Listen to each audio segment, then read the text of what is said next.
You're watching KSL Sports Live.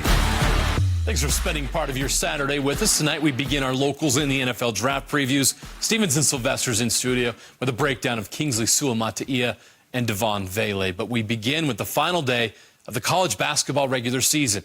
Time is running out to impress the NCAA Tournament Selection Committee. And Utah's firmly on the bubble. A bad loss at Oregon State delivered a severe blow to their chances. Could they make up for it with a win today at Oregon? They're getting their shot, and they're working on that right now. A slow start for Utah in the first half. Oregon hot out of the gate. Jackson Shellstad gives the Ducks an early 10-point lead. That's when Brandon Carlson's going to take over. 7 straight points, gets the running Utes right back in it. And then he's going to get some help from his friends. Gabe Madsen. The corner three cuts the Oregon lead to 3.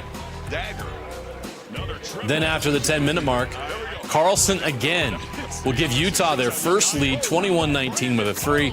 He had 40 points on Thursday in Corvallis, and he's still hot today. He's getting help tonight in Eugene. That's the difference. Davon Smith catches fire. A tough jumper puts the Utes on top, and then moments later he knocks down a straightaway 3. He has 9 points in the first half. And Carlson adds another 3 to his totals. 17 first-half points for Carlson. Utah playing much better against Oregon. Right now they lead 37-32 at the half. 2 in-state teams have already played today. Utah Valley visiting Abilene Christian. Drake Allen for Utah Valley finds Tanner Toolson for the slam. UVU trailed 38-35 at the half. Second half, the Wolverines trailing, and Caleb Stonewall gives UVU the lead. Then next possession, Stonewall again with a baseline jumper. Toolson finishes with 17, and Utah Valley wins. They'll now get ready for WAC tournament play next week in Vegas. Utah Tech needed a win today over Stephen F. Austin to qualify for that WAC tournament next week in Vegas. Second half, and Unisa Ture makes the 3 to cut it to 8. But Stephen F. Austin's star center there makes the bucket, the slam, then following that, a 3 from the top for the big man. The Trailblazers fall, and their season comes to an end. There could be a huge party tonight in Logan. The 22nd-ranked Utah State Aggies need just one win tonight over a really good New Mexico team to clinch their first outright Mountain West Conference regular season title. The game tips off at 6:30 p.m. Mountain Time. Aggies are 13-1 at home this season. They're only lost to Nevada. New Mexico is 4-4 on the road in conference games. The NFL draft is less than 2 months away. The NFL Combine is done. The numbers are in, and it's time now to break down our locals in the NFL draft. And who better to do that than Stevenson Sylvester? We're going to kick things off with the biggest of them all, Kingsley Suamataia. We knew he was an NFL draft prospect coming into the season. He didn't do a whole lot to hurt his stock. He's going to be one of the top offensive linemen taken in this draft. We'll talk about where in a moment, but let's break down what makes him so special. And Sly, you got to start with his size and athleticism. Yeah, he passes the look test. This is what Aaron Roderick told me in high school when he came down to Vegas to recruit me. Sly, you passed the look test. And Kingsley definitely passes the look test. 6'5", 226, 34-inch arms. This guy is huge. He's massive, and that's exactly what you want to do. But the biggest thing that jumps out on tape about this guy that you're going to absolutely love is his pure athleticism. This guy can run. I mean, the 40 is 40. I have my opinion about the 40 and what it is. But when you see this guy, you put it on tape, he's running just like this on running plays, on everything. He can get out and move. He doesn't move like your traditional offensive lineman, and that's his best attribute. It's absolutely awesome to see what he's able to do, get out in there. And I'll tell you, anybody, if you can picture a 6'5", 326-pound guy coming at you like that, that is not what you want to see. He had a great Senior Bowl, good combine. These numbers didn't hurt them, did they? Not at all. Not at all. Not at all. So he set himself really well for this draft. I think he answered a lot of questions. So let's break down what you love about Kingsley Suamataia. Again, I love his athleticism, his ability to get to the second and third level quickly because he's so athletic. It's what we loved about Penei Sewell, how aggressive he was, but his ability to quickly get out and on the second and third level. You see Penei Sewell, they use him a lot in the pool game. You use a lot of Kingsley in the pool game here. He gets out on the edges. He gets to the second and third level extremely easy. Here, the screen play, the swing play. He gets out in here and and takes these DBs out. As I said, 6'5", 326, you do not want to see that coming down. Pancakes and maple syrup. All day, baby, all day. That's awesome. Look, there are also some questions. We're going to be fair about this because this is what the GMs and scouts are going to do. They're going to try to find the weaknesses. He did not have a great last year at BYU. The offensive line did not perform well. They took some plays off. So as you're looking at a film of him, what are some of the concerns you may have that could cause his stock to drop a little bit in a really good draft for offensive linemen? Yeah, it wasn't. And, you know, that's team-related as well, right? The BYU did not have a great team success this past year. So and they changed coaches. And they changed coaches. And that stuff definitely hinders him. And you can see that kind of in his play. Yeah. So for me, again, you know, there's some things out of him that say he's a very raw talent. That's exactly what I see. I see a lot of things that more experienced O-linemen won't get. And so I think that in his pass protection, I think he needs a little adjustments to some of his running scheme, understanding blitzes. If you get to go against the Baltimore Ravens, you see Kyle Hamilton coming in and out of your set. I don't know if he can handle understanding exactly, I got to protect the inside and the outside and understanding things are going. Those are the things that I would like to see him develop better, and that comes with experience. So for me, I was just like, okay, if he spent another year in college, he could possibly get that experience, more confident going in. But again, that's my opinion. If there was a GM to being like, we have a great offensive line coach, we could develop this guy into understanding those things. Those are coachable things, right? So he can make that jump. But if we were assessing film, those are the things that I break down that I take as a negative. What round do you think he should go in? What's the best fit for him? Man, and that's going to be a great question, right? And it's more so, and we talk about this every single year. Yeah. Biggest thing, it's not where you're drafted. It's the situation that you go into, i.e.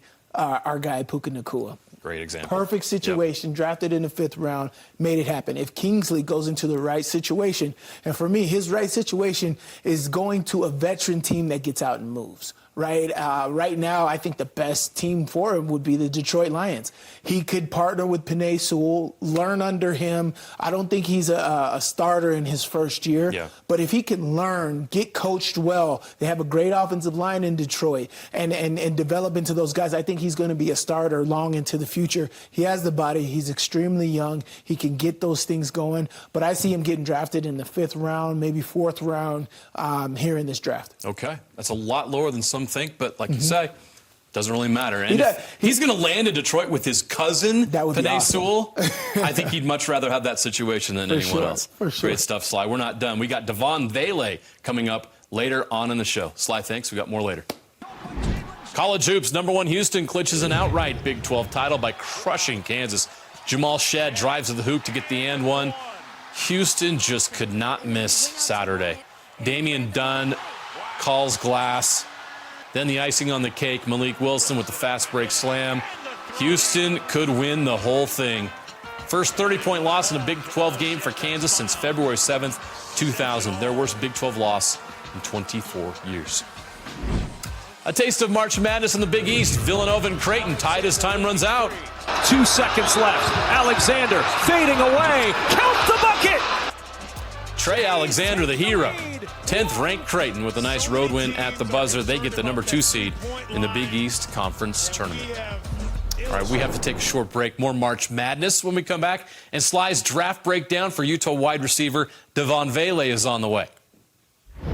The defense got back, but it was a pretty good look. Oh, just a dagger. This half-court shot by Utah point guard Inesh Vieta in the Pac-12 tournament got us thinking, what are the best conference tournament buzzer beaters in state history? We have a great top 5 list coming up. Locals in the NFL draft previews continue. This time we're breaking down a Utah wide receiver, Devon Vele. You saw Devon Vele up close and personal, Sly, many times. I know how much you love him. We'll start breaking him down here. Go over first, like, what is it about him physically that he showed off in the combine and in his games that you love? Well, I think he only helped himself in the combine. Yeah. But check this out. 6'4", 203 pounds, 33-inch arms. He can go out and get it. We talked about it during the season. Where's his catch radius? Anywhere Everywhere. in here. Yep. I can catch anything. I don't have to have it solid in here. He's got solid hands. He pulls. But this is a big, big, big thing here. Look at the jump from the first run to the second run. He runs a sub 4.5 40 at 6'4", 203 pounds. That is great. He had an amazing combine. I think that helped him out a ton, right? Because this past year we were offensively challenged at Utah. You could say that.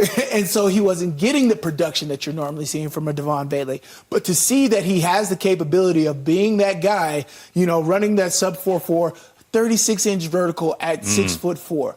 That's 9 foot 10 inches if you're on the basketball court right now. And that's a standing vertical. And imagine it is in running. And so, you can throw the ball to this guy down in the end zone. You can throw the guy one-on-ones, and he's going to come down with it. He is that type of receiver. He's dynamic. I think he did a tremendous job of helping propel himself up higher in the rounds getting drafted this year. So he's got the measurables and the stats in the combine that scouts love. What does he do on the field that really stands out that GMs and scouts in the NFL are going, I like this guy? I mean, we talked about the little things that are great, right? He's big, this and that, but his route running, right? One, he puts defenders in a box, right? Because they don't know. He runs all the routes. I've seen all of these NFL routes, the under routes, the comeback routes, the double moves. He does them all at an extremely high level. Here against USC, setting them up outside. You've seen Devontae Adams run that route plenty of times. He runs all of those routes, and luckily they got the same number too. Yeah. But he runs all of those routes very, very similarly. Again, he goes into the right situation. This guy will take off, and he'll have an amazing year. He has the feet. And what's great, we didn't use him that much this year. So I think he ended the season extremely healthy. As you can see in the combine, he did well. He's got the pro day coming up here in a couple weeks. He is going to be a huge asset to any team that takes a chance on him. How about football IQ?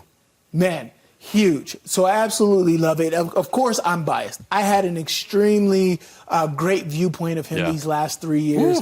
But I'm right here on the sideline somewhere. But I remember this play vividly. This is at the end of the first half. They're driving down the field, 2-minute offense, and him and Cam Rising are on the same page. They called this corner out 3 different times on this route, and he ran it 3 different ways based on where the defender was. But you love it here. He can catch the ball, but also get his feet inbounds for the score. He's a sure-handed receiver, a great route runner, but his chemistry in the offense and understanding situational football is huge at the receiver position in today's game, because you got to be able to be on the same page with the quarterback. Whatever the quarterback is seeing from the middle of the field, you have to be able to see from the outside. Devon Bailey does that at an extremely high level, which I think is one of his best assets. You compare his production to other receivers in the draft, it's not as good. Right. Why was that? We didn't use him. I mean, if you look at his statistics from the first 6 games of the season, he's only got 15 receptions. Yes, he was throwing the ball some, but those balls were high. They were in the dirt, not even catchable balls. I know his catch radius is here, but get it in this area and he could catch it. So they weren't doing it. When they started targeting him a lot more, this is the final 4 games. This was actually the final 3 games of the season because he didn't play against Colorado. 28 receptions, 392 yards, and 3 touchdowns in just 3 games. That big breakout first half against Washington this year, he had 111 yards in the first half. He was getting it done. This Devon Bailey is very capable of being a highly rated receiver. You didn't have the production this year. GMs definitely have to look at the routes he was running because what I loved, I was at the Baylor game, right? Yeah. And he was making the defenders, he was open every single time. And when you're saying open, I know receivers like, I'm open, I'm 7'11", open, right? No, literally, the defender's like 5 to 6 yards off. He's open every single time. We just couldn't get him the football. Frustrating. Yeah. Well, I think a GM's going to be like, you know what? I've got a great quarterback here. I put this guy in. He's my 2nd, 3rd, or 4th receiver. We're ready to go. Instantly. So, all right, put your GM hat on. Where are you going to pick him? Man, because he has low grades, he didn't get a lot out. I think he slides in the draft. Draft is all about hype. Since he didn't have that grade of a year statistically, it's not going to show. But he had an amazing combine, so that jumps him up a ton. But for me, I think he had an undrafted 7th, 6th round grade with the combine. I think that jumps him up into the 5th round. I got him going day 3, 5th round to a talented offense like I hope my Steelers. You know, I was talking to him. That's a good fit. I would hope, but he just needs to go to a great offense like Andy Reid in Kansas City. They need receivers out there, and if they can get a talented guy this late in the draft, I think a team like that would definitely benefit from it. They'll love the off-field stuff too. Mature, return missionary, leadership, everything he did at Utah. So there's a lot of good things to like about Devon Bailey. And you know what? There was a 5th-round receiver out of BYU taken last year. That 5th round wouldn't be so bad, would it? Hey, man, he set a ton of records. It's not where you're drafted. It's about the situation you go into. Sly, thank you. Great stuff. Now to Provo. Spring camp continues for the Cougars. BYU Their defense struggled mightily in the first season of Big 12 play. Didn't get enough pressure on the quarterback. Didn't get enough sacks. There's a lot more optimism this year, though. Experienced players like Tyler Batty and Ben Bywater are returning in year 2 of Jay Hill's as defensive coordinator. But there's also reinforcements on the way, including former Weber State linebacker Jack Kelly, who joins the Cougar defense. He had 8.5 sacks last year, which was more than the entire BYU team. 4 forced fumbles and an interception in 2023. And he's feeling right at home in Jay Hill's defense. I feel like I fit good. It's the same one that we ran up at Weber, so I should be able to be utilized the same way I was up there. But ultimately, I think my speed is going to be key for me and having success up here. A lot. Understanding what we're trying to get done. He knows how I coach. He's looked really good so far. He's one of our strongest players on our team, and he's running really good right now. So I've been very impressed with him so far. All right, now to the NBA. The Utah Jazz are on the road tonight, taking on Nikola Jokic and the defending NBA champion, the Denver Nuggets. The Jazz trying to end a 6-game losing streak on the road. Tip-off in Denver at 7 p.m. We'll have highlights on the KSL 5 News at 9. Wins have been hard to come by lately for the Jazz, but this team doesn't lack for drama. One of the best plays of the season took place on Monday in a win over the Wizards. Keontae George passed the ball off the backboard to Colin Sexton for the dunk. The question, though, was did Keontae mean for that to be a pass? Hey, Colin knew it was a pass. I told him throw it back like the alley-oop, throw it alley-oop, throw it alley-oop, and perfect pass. I hope he got an assist off that because he definitely threw a perfect pass right back, and I was able to finish it. So. With a 3, JC dribble drive, space. Oh! He rocks it. Jazz had another one of the top plays of the season take place Wednesday against the Bulls. Jordan Clarkson fighting for a win, throws down the dunk to tie the game, slaps the glass while he's up there. The Jazz came up short, though, but the effort by Clarkson and the Jazz was appreciated. Up next, it's conference tournament time. We pay tribute to the best buzzer beaters in conference tournament games with the top 5. Did Kevin Nixon top the list? Find out next.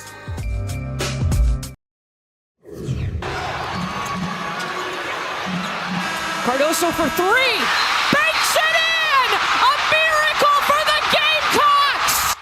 What a finish in the SEC Women's Tournament semifinal. Tennessee thinks they've knocked off number 1. Not so fast. South Carolina's Camila Cardoso makes her first career 3 at the perfect time to stun the Vols. Gamecocks are now 31-0 and headed to the conference championship game. Look. Break. That one won't go. The defense got back, but it was a pretty good look. Oh, count it. The Utah women came up short in the Pac-12 tournament in Vegas, but they'll always remember this shot by point guard Anesh Vieta, beating the third quarter horn with a 60-footer. Utah beat Arizona State in that game before falling to the UCLA Bruins in the quarterfinals. Stuff like that gets us thinking sometimes. In this one, we're wondering, what are the best buzzer beaters in conference tournaments in state history? Our staff voted. Did we get it right? You can tell us right now. It's our top 5. 1985 WAC tournament first round at the Huntsman Center, down 1 with 1 second left. That's Manny Hendricks. He gives the Utes the win over Wyoming. The place went nuts. One of the best moments in Utah basketball postseason history. Probably in years. Is it going to Doliak? It goes to Van Horn. He takes it in! Big Van Horn! Between shot and game clock. If you miss it, you go to overtime. Don't worry about it. Miller, the floater off the glass. Doliak tried to follow Van Horn. Will he get it? He got it! Unbelievable. Keith Van Horn had not one, but 2 buzzer beaters in the 1997 WAC tournament. His first one beat SMU in the quarterfinals. The second one beat New Mexico at the buzzer in the semifinals. Rick Majerus did have a vertical. Van Horn and the Utes would go on to win the tournament and made it all the way to the Elite 8. 56. Merrill for the lead. He's got it! Oh, my goodness. Ice in his veins. Sam Merrill called game in the Mountain West Tournament Championship in 2020 against San Diego State. The shot gave the Aggies back-to-back Mountain West Tournament titles. what you got to take. You can't. It's knocked away, still loose. Doherty, the heave. Oh my God! It's good! Southern Utah wins!